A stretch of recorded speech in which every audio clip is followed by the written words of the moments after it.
सुनो सुनो एक कहानी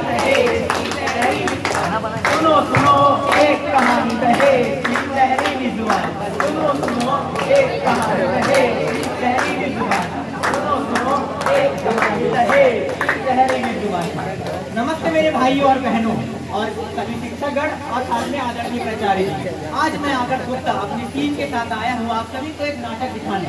नाटक एक समाज की ऐसी बड़ी बुराई पे जो हमारे समाज को अंदर ही अंदर खाए जा रहा है और हमारे नाटक का शीर्षक है एक जहरीली प्रथा। एक बार फिर दोहराते हैं, हमारे नाटक का शीर्षक जहरीली प्रथा। तो चलिए इसी उम्मीद के साथ कि आपको हमारा नाटक पसंद आएगा, हम अपना नाटक शुरू करते हैं।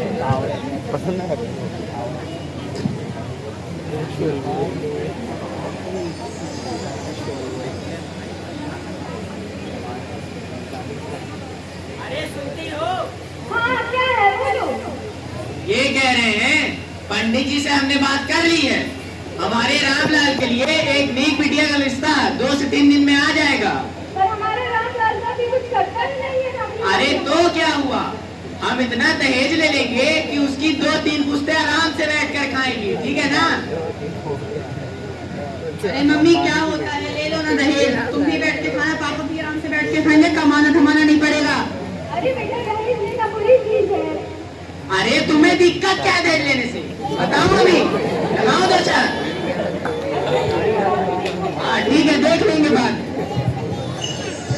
पंडित जी आपने इनका तो रिश्ता नहीं लिया, मगर क्या ऐसे लोगों का रिश्ता होना चाहिए? यजमान ये तो संसारिक परंपरा चली आ रही है, क्या तो होगा निश्चित है, लेकिन अब इनके घर बेटी आएगी क्या वो सुखी रहेगी, ये देखिए पता चलेगा। चलिए इसी के साथ बढ़ते हैं अगले दृश्य की ओर।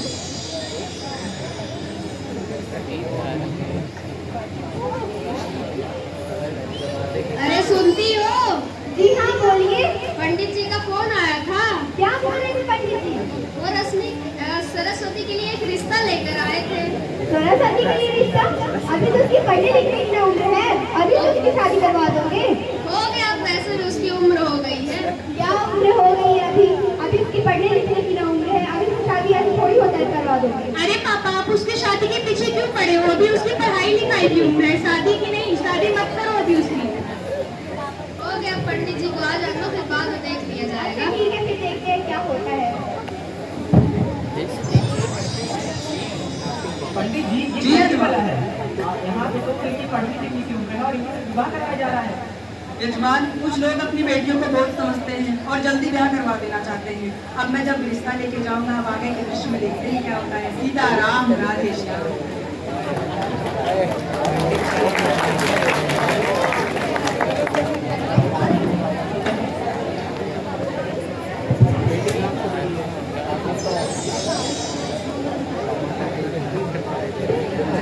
अरे तिवारी जी, देवेंद्र जी, राम राम।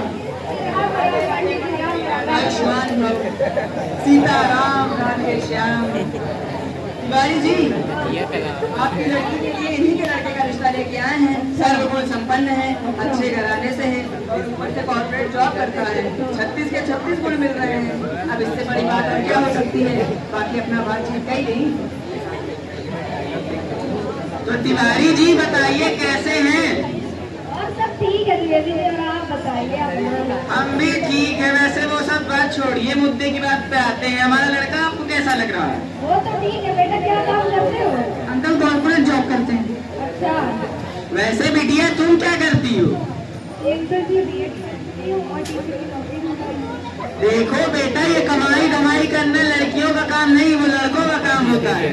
लड़कियों का काम ही क्या होता है? घर में रहना, चूल्हा चौका करना, बर्तन संभालना, बर्तन धुलना, ठीक है ना? वैसे कोई दिक्कत वाली बात नहीं, पढ़ी लिखी हो। अरे अंकल आप किस सदी में जी रहे हैं? अब लड़कियाँ कमाती हैं और लड़के घर चलाते हैं। तिवारी जी अपना बड़ी बिटिया ही का हाँ ये शादी होती हुई गई इंटर हाँ हो गए। समारी तो का ज्यादा जबान चल रहा है। अरे अभी बस चुप रहो, अभी पापा बात कर रहे हैं, फिर कुछ जो होगा तो देखते हैं।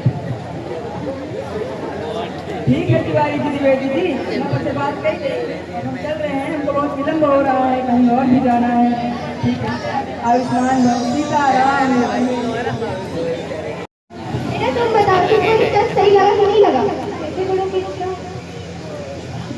है। तो तिवारी जी फिर रिश्ता पक्का समझे? वो तो आते ही पक्का हो गया था। ठीक है फिर चलिए कुछ लेन देन की भी बात कर ली जाए। क्या आप बेवजह पुराने जमाने वाली चीज बोलते हैं? इसमें पुराने जमाने वाला क्या है, ये तो सदियों से प्रथा चली आ रही है। होगा फिर बात देख लिया जाए। ठीक है देख लीजिए बात ना।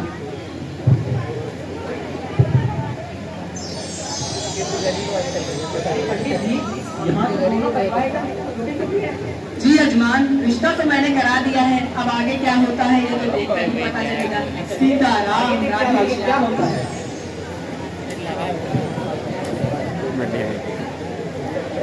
लड़की अरे सुनती हो? जी बोलिए। दहेज अभी तक नहीं आया है, तुम्हारा बाप क्या कर रहा है?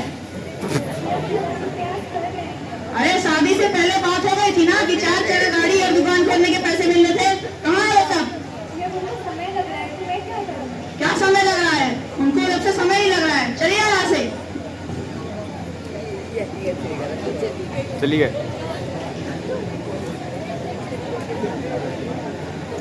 हेलो हेलो मम्मी जी। हाँ बेटा क्या कर रही हो? देख देख मम्मी जी कैसी हो? ठीक हूँ। नहीं कोई दिक्कत है बताओ मुझे। नहीं मम्मी जी, यहाँ सब ठीक है। नहीं कोई दिक्कत है बताओ मुझे, कोई प्रॉब्लम है तुम्हें? मम्मी जी, यहाँ दहेज से परेशान किया जाता है। नहीं इसलिए परेशान दवा की ना इसलिए परेशान कर रहे हैं। जी मम्मी जी। अच्छा तुम ये सब छोड़ो, तुम अपने घर आ जाओ, फिर यहाँ की बात करते हैं क्या होता है कैसे करते हैं। भाई पापा से बात करते हैं, तुम घर आ जाओ। ठीक है मैं रखती हूँ अभी। जी मम्मी जी। ठीक है। पंडित जी ये तो अर्थ का अनंत हो गया, आपने 36 गुण मिलाए, विवाह की बात तो एक ना मिला। 36 के 36 गुण तो मैंने मिला दिए थे। अब दोषी तो पंडित जी नहीं है, लेकिन कह सकते हैं अब उनकी मति पर निर्भर करता है। उनकी मति तो भ्रष्ट हो चुकी है, अब आगे देख के पता चलेगा क्या होता है। सीताराम राधे श्याम। चलिए बढ़ते हैं कि अब जब ये दुनिया देखा जाता है तो क्या होता है।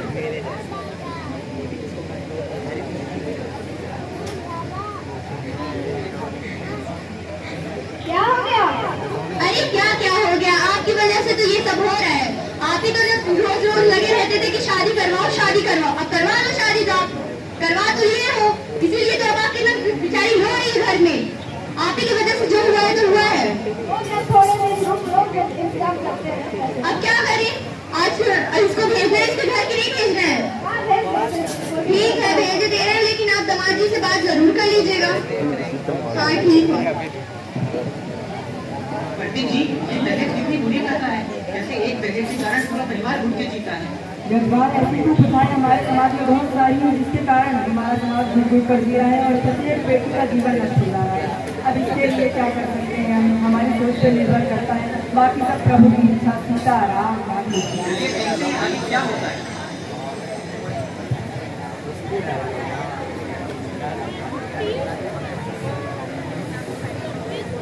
तो फिरा नहीं अपने उठा के। पिताजी समय लग रहा है तो मैं क्या करूँ? मैं नहीं जानता, तेरे बाप को बोल के मेरा दहेज भिजवा या तो चली जा मेरे घर से। ये तो लगाओ अभी चल गए। अब आपने कन्फर्म थोड़ी ना की थी। मैं नहीं जानता, चले जा यहाँ से। चली गए चली गए।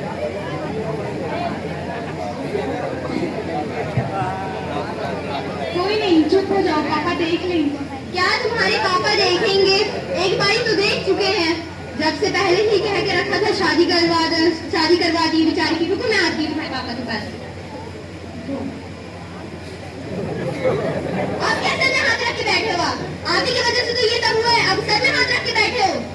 आए बड़े बताओ, तुमको बोली थी ना शादी मत कर वो पढ़ लिख लेती, अच्छे घर में उसकी शादी हो जाती। तुम्हारी वजह से उसकी शादी करवा के तो पूरी जिंदगी बर्बाद कर दी तुमने। हे भगवान। हाँ चलना ही पड़ेगा, इस तरह में रोज रोज थोड़ी ऐसे चलेगा। ठीक है मैं बुलाती हूँ। क्या लगता है ये माता पिता अपनी बेटी के लिए क्या कर सकते हैं आगे? अब माता पिता अपनी बेटी का कष्ट तो देख नहीं सकते, अब आगे भी कुछ करते हैं वो तो प्रभु की इच्छा ही है। आगे देखते हैं। सीताराम राधे श्याम। चलिए देखते हैं क्या प्रभु की क्या इच्छा है।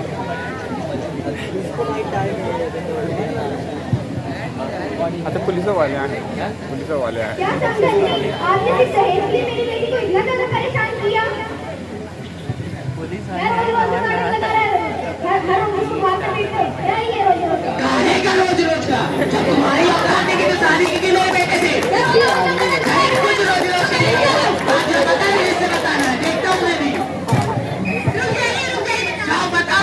परेड वाला का आइए बैठिए, बताइए क्या हुआ।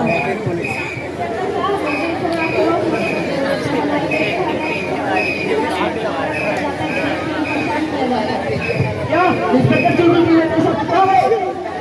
गाड़ी स्टार्ट कर।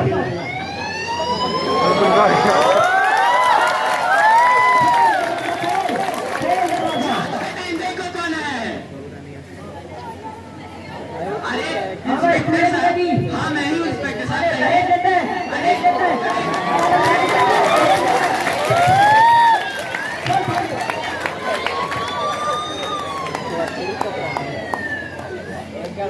पंडित जी, इस परिवार को तो न्याय मिल गया, पर क्या हमारे हर जगह क्या हर परिवार को न्याय मिलता है?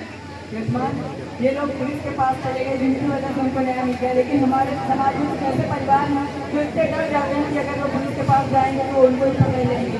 तो अब ये तो लोगों को सोच के निर्भर करता है यजमान। सीताराम राम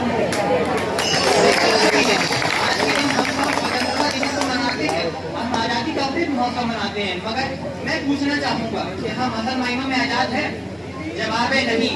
हम आज ही बंधक हैं। आज हम बंधक हैं उन कुप्रथाओं का, जैसे छुआछूत, दहेज और कई भी सारी ऐसी चीजें। और चलिए आज इस स्वतंत्रता दिवस में हम प्रण लेते हैं कि ना हम दहेज लेंगे और ना हम दहेज देंगे, और एक नए स्वतंत्र भारत की खोज करेंगे जहाँ पे सिर्फ हम तन से नहीं अपने दिमाग और बुद्धि से भी स्वतंत्र हो।